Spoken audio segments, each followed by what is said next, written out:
Hello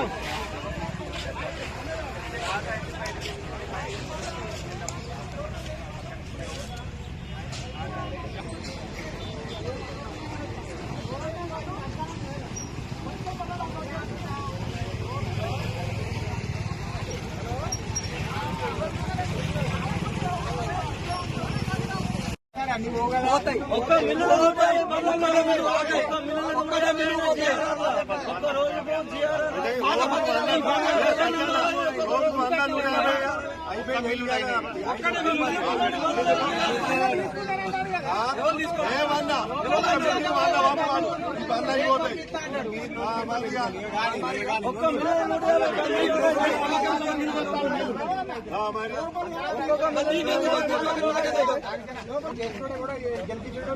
దళారు వ్యవస్థ లేదు, వ్యవస్థ లేదు, ఎందుకు లేదు? లేదని మీరు ఎట్లా అంటారు? మొత్తం రైతులు ఉన్నారు, కూడా ఉన్నారు,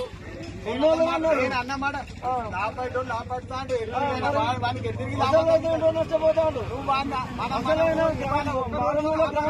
రైతు ఏ విషయం తెలియదు కొనేదాకా మేము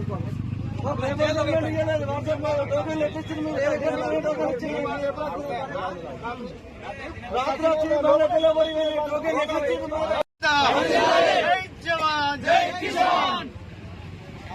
సిపిఓ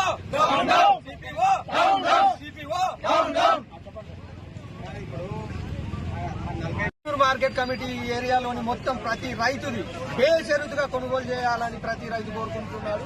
కాబట్టి ఈ టోకెన్ సిస్టమ్ తీసేసి బేషరతుగా ఇంతకు ముందు జరిపినట్టే జరపాలి, ప్లస్ రిజిస్ట్రేషన్లు కూడా ఆపాలని చెప్పేసి దుర్మార్గమైనటువంటి ప్రయత్నం చేస్తున్నారు. ఆ ప్రయత్నాన్ని కూడా ఆపేసి ఇంతకు ముందు పాత పద్ధతిలో ఎలాగైతే జిన్నింగ్ మిల్లులలో చేసినారో ఆ విధంగానే జరపాలని ఈ సందర్భంగా కోరుకుంటున్నారు. మార్కెట్ కమిటీ ఆధ్వర్యంలో 5 జిన్నింగ్ మిల్లులు నడుస్తున్నాయి. 10 రోజుల కొనుగోళ్లు నిలిపివేయడంతో రైతులు ఇబ్బంది పడతారు. రైతులు ఏంటంటే కొంటారన్న ఆశతోని దాదాపు ఒక 250 బండ్లు రింపుకొచ్చి మార్కెట్ల నుంచి సీరియల్ రోడ్డుకు పెట్టడం జరిగింది.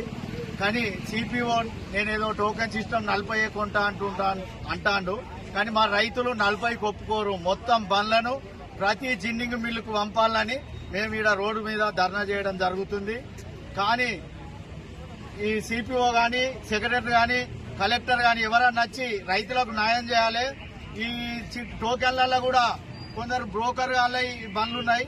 కానీ ఆ బ్రోకర్ గాళ్ళు పోయినా మా రైతులకు న్యాయం జరగాలి. ఇంతకుముందు ఫస్ట్ తీసిన పత్తే మేము పోలే, ఇప్పటికే 100 రూపాయలు తగ్గించి రైతు చాలా నష్టపోతాడు. ఇంకా కొందరు రైతులది ఫస్ట్ ఇంకా తీయలే. ఎందుకంటే మార్చి ఎండింగ్ వరకు ఈ ఒక శని ఆదివారం తప్ప సీరియల్ పత్తి కొనాలని రైతుల తరఫున నేను డిమాండ్ చేస్తున్నా. రైతుల ఐక్యత.